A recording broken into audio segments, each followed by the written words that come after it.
Hello rice, हमारे YouTube channel में आपका एक बार फिर स्वागत है। आज हम जानेंगे कहानी सिगरेट अमीरजादा के एपिसोड 44 के बारे में। उम्मीद है यह कहानी आपको बहुत पसंद आ रही होगी। इस कहानी के हर एक एपिसोड को जानने के लिए हमारे चैनल शोरगुल टाइम को सब्सक्राइब जरूर करें, तभी आप इस कहानी का भरपूर आनंद उठा सकेंगे। चलिए अब चलते हैं इस कहानी के नए एपिसोड की ओर। इस नए एपिसोड की शुरुआत भी कुछ इस तरह से होती है। जब आहान बीमार और जख्मी था, तब डॉक्टर को बुलाने से लेकर आहान को दवाइयां देने तक आहान के हर बात का ख्याल सनाया ने खुद रखा था।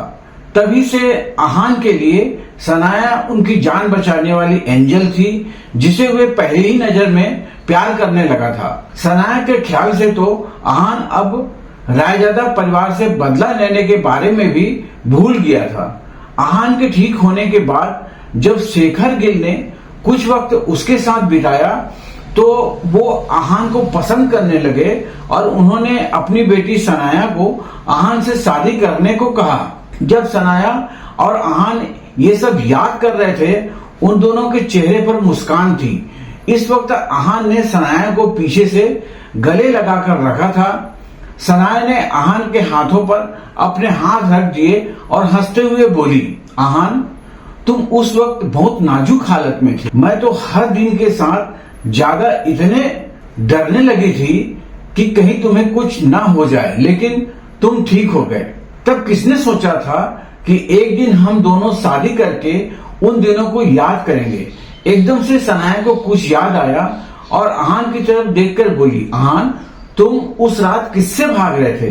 सनाया के इस सवाल को सुनकर आहान की चेहरे की हंसी गायब हो गई। आहान को समझ नहीं आ रहा था कि अब वो सनाया से क्या कहे। सनाया ने फिर पीछे मुड़कर आहान की तरफ देखते हुए बोली, मैं जानती हूँ कि हमेशा से तुमने इस सवाल को टालने की ही कोशिश की है। कभी मुझसे, मोम से और यहाँ तक कि पापा से भी कुछ नहीं कहा, लेकिन अब सब बदल गया है। आहान, तुम मेरे साथ सब कुछ शेयर कर सकते हो। आहान जानता था कि आज हो कल उसे जवाब देना ही पड़ेगा। उसने हिचकिचाते हुए कहा तो सनाया बात कुछ ऐसी थी कि, लेकिन इससे पहले आहान असल बात शुरू कर पाता, सनाया का फोन बजने लगा। सनाया ने झुंझलाते हुए अपने मोबाइल की तरफ देखा। मोम, ये अब मुझे कॉल क्यों कर रही है? पिछले कुछ दिनों से मिसेस यामिनी गिल सनाया को कई बार कॉल कर चुकी थी और हर बार सनाया उसके कॉल को नजरअंदाज कर देती थी। लेकिन आज आहान ने सनाया को बिना कुछ कहे कॉल उठाने का इशारा किया। जैसे ही सनाया ने फोन को अपने कानों से लगाया, उसने अपनी मोम की एक्साइटेड आवाज सुनी। सनाया, मेरी बच्ची, मुझे तुमसे बहुत जरूरी बात करनी है, खुश खबर देनी है। ये बात सुनकर सनाया ने नाराज होकर कहा, कैसी खुश खबर? सनाया जानती थी कि उसकी मोम ये सब सिर्फ उसे घर बुलाने के लिए कर रही थी, लेकिन सनाया ने अपना मन बना लिया था, जब तक मिसेस गिल आहान से माफी नहीं मांगती तब तक सनाया घर नहीं लौटने वाली थी। मिसेस गिल ने आगे सनाया से बहुत ही खुश लगते हुए कहा, सनाया, मेरी प्यारी बच्ची, क्या तुम जानती हो कि मैं तुम्हारे लिए एक अच्छा सा लड़का ढूंढ लिया है? और खुशी की बात तो यह है कि वो बहुत हैंडसम और अमीर है, हमारी बराबरी का है। और सबसे जरूरी बात तो यह है कि वो लड़का तुम्हारे उस निकम्मे आहान से कई गुना ज्यादा अच्छा है। मिसेस गिल की कही ये बात सुनने के बाद सनाया की बोलती बंद हो गई। क्या आप पागल हो गई हैं? बजाय आहान से माफी मांगने के आप मेरी दूसरी शादी करना चाहती हैं? हद है। सनाया के एक्सप्रेशन को देखकर आहान समझ गया कि मिसेस गिल ने सनाया से क्या कहा होगा। सनाया अपने गुस्से को दबाने की नाकाम कोशिश करते हुए बोली, मैंने आपसे कहा था कि मैं आहान को नहीं छोड़ने वाली। मेरी शादी हो चुकी है और मुझे आहान के अलावा किसी दूसरे आदमी की जरूरत ही नहीं है। सनाया ने अपनी बात बहुत ही सटीक अंदाज में कही थी। जब मिसेस गिल ने सनाया का जवाब सुना तो वो दूसरी तरफ से चीखते हुए बोली, सनाया, क्या तुम अपने दिमाग से हाथ धो बैठी हो? उस निकम्मे लड़के में ऐसा क्या है? न ही वो तुम्हें अच्छी लाइफ स्टाइल दे सकता है और न ही तुम्हें खुशियां दे सकता है। क्या है उस आहान के पास? ना पैसा, ना प्रॉपर्टी, ना नाम, लेकिन फिर भी तुम हो कि अपनी जिद पर अड़ी हुई हो। अब सनाया ने भी सीधा सीधा जवाब देकर कहा, क्योंकि मैं उसे पसंद करती हूँ और वो भी मेरा ख्याल रखता है। इस शादी से मैं बहुत खुश हूँ।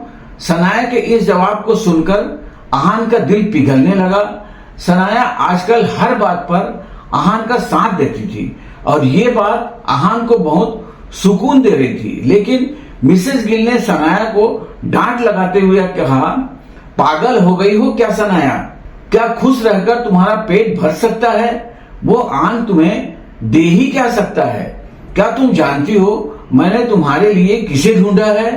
अब सनाया का सब्र जवाब दे गया, मैं नहीं जानना चाहती हूँ मोम। ये सुनने के बाद भी मिसेस गिल खामोश नहीं रही। उन्होंने अपनी बात को आगे बढ़ाते हुए कहा, तो सुनो, उस लड़के का नाम है रोहन कोहली। बाहर जाकर उस लड़के के बारे में थोड़ा पूछताछ करो। वो लड़का शिमला के कार्तिक कोहली का भतीजा है। आगे जाकर सिर्फ कोहली खानदान का बिजनेस ही नहीं, स्प्रिंग कॉर्पोरेशन को भी वही संभालेगा। देखो सनाया, रोहन कोहली से शादी कर लो, तुम्हारी जिंदगी संवर जाएगी। इस जन्म में आराम से जिंदगी बिता सकोगी। अगर ये सब सनाया की जगह किसी दूसरी लड़की ने सुना होता तो शायद बहुत खुश हो जाती, मगर सनाया को ये सब किसी बकवास से कम नहीं लग रहा था। सनाया ने रूड होते हुए कहा, मोम, क्या आपकी बकवास हो गई है? पर मिसेस गिल को अब चिढ़ मचने लगी। सनाया, तुम क्या कहने की कोशिश कर रही हो? क्या अब तुम्हें मेरी बातें बकवास लगने लगी है? मिसेस गिल ने अपनी बेटी के लिए एक स्वयंवर करने के लिए क्या कुछ नहीं किया था। यहाँ तक कि सिर्फ सनाया के लिए वो सीमा बुआ को भी सहन कर रही थी और ये सब करने के बाद भी मिसेस गिल की बेटी ही उन्हें बकवास न करने को बोल रही थी। सनाया ने अपनी बात पर अड़े रहकर कहा, मोम, मेरा मतलब साफ है, अगर आपकी बकवास खत्म हो गई है तो मैं फोन रख रही हूँ। सनाया ने ऐसी बात कहकर मिसेस गिल की बोलती बंद कर दी थी, लेकिन फिर उन्होंने गुस्से से आग बबले होते हुए सनाया से कहा, बेशर्म लड़की, क्या तुम जानती हो कैसे रोहन कोहली, कैसे अमीर दमान को ढूंढने के लिए मैंने कितनी मेहनत की है? सनाया ने अब फोन को अपने कानों से हटाया और बोली, इस सब का मेरे साथ कोई लेना देना नहीं है। और सनाया ने बिना कुछ सोचे कॉल काट दिया। मिसेस गिल इस समय इतने गुस्से में थी कि उसके सांसें भारी हो रही थी। उफ, क्या ये लड़की अपना दिमाग कहीं बेच कर आई है? इतने बड़े खानदान के बेटे से शादी करने के लिए मना कर रही है। क्या कमी है रोहन कोहली में? अच्छी रेपुटेशन, ढेर सारा पैसा और ऊपर से बहुत ही गुड लुकिंग भी है। लेकिन नहीं, सनाया को तो बस उस कचरे के डिब्बे के साथ ही रहना है। पागल लड़की। सीमा बुआ ने सनाया को कोसते हुए कहा, हर वो लड़की जिसके पास थोड़ा दिमाग होता वो सामने से आए हुए रोहन कोहली के शादी के प्रपोजल को कैसे रिजेक्ट ना करती। यही सोचकर सीमा बुआ और मिसेस गिल का ब्लड प्रेशर बढ़ रहा था। मिसेस गिल ने अपनी मुट्ठी कसते हुए कहा, ये सब उस निकम्मे आहान की वजह से हो रहा है। जरूर उसने ही सनाया को अपने बस में किया हुआ है, वरना मेरी समझदार लड़की कभी ऐसे बेवकूफी नहीं कर सकती थी। अगर मुझे पहले पता होता कि वो कचरे का डब्बा आगे जाकर मेरे लिए इतनी सारी मुश्किलें पैदा करने वाला था तो मैं 3 साल पहले उसे वैसे ही मरने देती, लेकिन अपने घर में न घुसने देती। आहान ही उसकी सारी मुश्किलों को पैदा कर रहा था, लेकिन ये समय थोड़ा ज्यादा क्रिटिकल था। वो वक्त बर्बाद करते हुए बस आहान को कोस नहीं सकती थी। इसलिए सीमा बुआ ने अपना दिमाग चलाना शुरू किया। कुछ देर तक सोचने के बाद सीमा बुआ की आंखें चमकने लगी। उन्हें अपनी भाभी की तरफ देखते हुए कहा, यामिनी भाभी, आपकी बात तो सही है, इसलिए हमें कुछ ऐसा करना होगा जिससे खुद सनाया रोहन कोहली से मिलने से मान जाएगी, ताकि आहान को भी धक्के मार के हम सबकी जिंदगी से निकाल सकते हैं और साथ ही सनाया की दूसरी शादी भी करा सकते हैं। मिसेस गिल ने जब अपनी ननद की कही ये बात सुनी तो वो कुछ समझ नहीं पाई। उन्होंने सीमा बुआ की तरफ आंखों में सवाल लेकर देखा और बोली, सीमा दीदी, लेकिन ऐसा कैसे हो सकता है? सनाया ने तो खुद ही आने से मना कर दिया है। मिसेस गिल की बात सुनकर सीमा बुआ का मुंह बन गया। उन्होंने मिसेस गिल की तरफ देखा और उनसे कुछ कहा, भाभी, सनाया ने वापस आने के लिए क्या शर्त रखी है? बात आसान है, अगर सनाया को वापस बुलाना है तो हमें उसकी रखी हुई शर्त तो पूरी करनी ही पड़ेगी। सीमा बुआ ने ये बात बहुत ही अजीब तरह से कही थी, इस अंदाज में मानो वो मिसेस गिल को चिढ़ा रही थी। सीमा बुआ की कही इस बात को सुनकर मिसेस गिल आग बबूला हो गई। सनाया ने वापस आने के लिए एक ही शर्त रखी थी कि मिसेस गिल खुद अपने निकम्मे दामाद आहान से जाकर माफी मांगे। जब मिसेस गिल को सनाया के वो शब्द याद आए तो उनके आंखें गुस्से से लाल हो गई।